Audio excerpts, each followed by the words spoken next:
बुख न बासे का जेड़ी तेड़ी ज़ात जी जुम्बश नाए जा मूसी हले सा जा जी मिठो न कर। मोहतरम इलाही बख्श साहब के सालगिरह जूं मुबारकूं। असांजो वॾड़ो दोस्त भाउ साईं जो हक़ीक़ी पोइलॻ हिन शहर में जॾहिं असांजी हॉस्टलनि जी लाइफ हुई त असांजो थक भॼण जी जॻह हाजी मुरीद बिक हुई। हिन जी उताक ते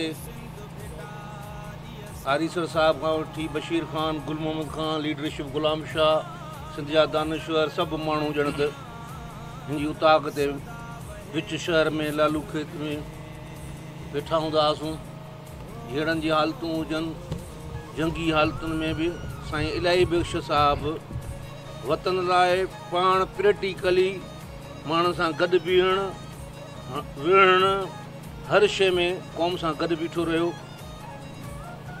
अॼु बि पाण संदसि फैमिली अदरी मुल्क हुजे उहा बि असां सां गॾु ईअं ई क़ौमी तहरीक में आहे। असां पंहिंजे नौजवाननि खे इहो ई चवंदा आहियूं ऐं त बाबा सिंध वतन सां बीहो, वतन जे पासे थी बीहो।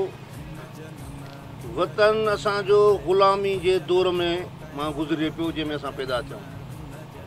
असांजा वसाइल असांजो सभु कुझु फुरे विया आहिनि, पर हिकिड़ा अहिड़ा माण्हू जोधा जवान आहिनि जेके पंहिंजी धरती लाइ उन दौरनि खां स्कूलिंग दौर खां निकिता, जेके अॼु हिन उमिरि में बि बीठा आहिनि। हिन जा वेझा वेझा दोस्त MNA बणिजी विया, MNA जूं ऑफरूं आयूं।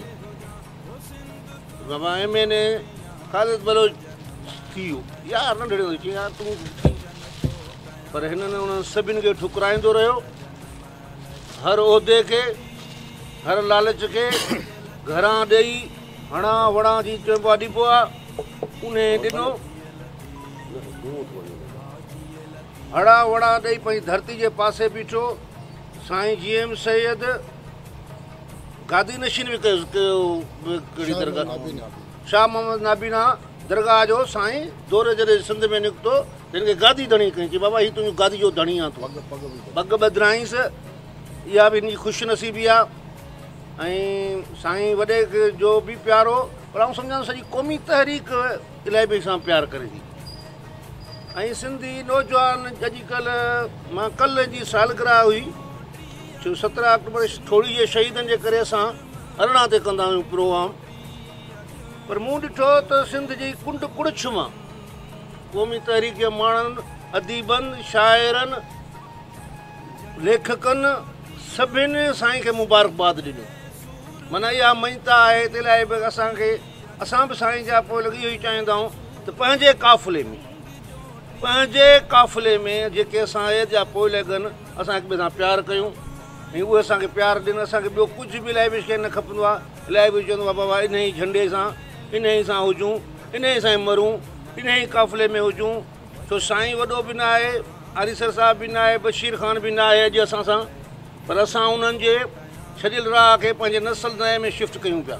साईं GM अज़म असां नौजवाननि में शिफ्ट कयूं पिया। उन्हनि नौजवाननि खे उत्साह ॾींदा आहिनि, हितां उत्साह मिलंदो ऐं उहो इलाही बख़्शी आहे।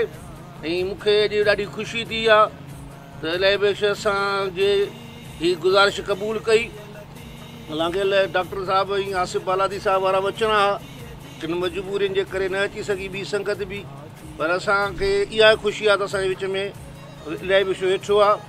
असांजी इहा दुआ आहे त हिन जो सायो सिंध मथां, कराची जे सिंधी माण्हुनि जे मथां हमेशह क़ाइमु दाइमु रहे। ऐं हीअ मूंखे हाणे त गारंटी जी का ज़रूरत ई न आहे, उमिरि उन खाते में पहुताऊं। हाणे त सुरखुरू थी मरणो ई आहे। हाणे त केॾे पेर पोइ कंदासूं। हाणे त उहा माण्हू चवंदा अला करे क़ाइमु ई हूंदासूं। हाणे असांजो मोटण वारो रस्तो आहे ई कोन। हाणे उन उमिरि में इहा ई दुआ कंदो मौला साईं GM साहिब जे अॻियां, पंहिंजे असांजे शहीदनि जे अॻियां असांखे क़बर में बि सुरखुरू कजां। ऐं वतन जे पासे हूं उन में असांखे ख़ुशि नसीबी आहे।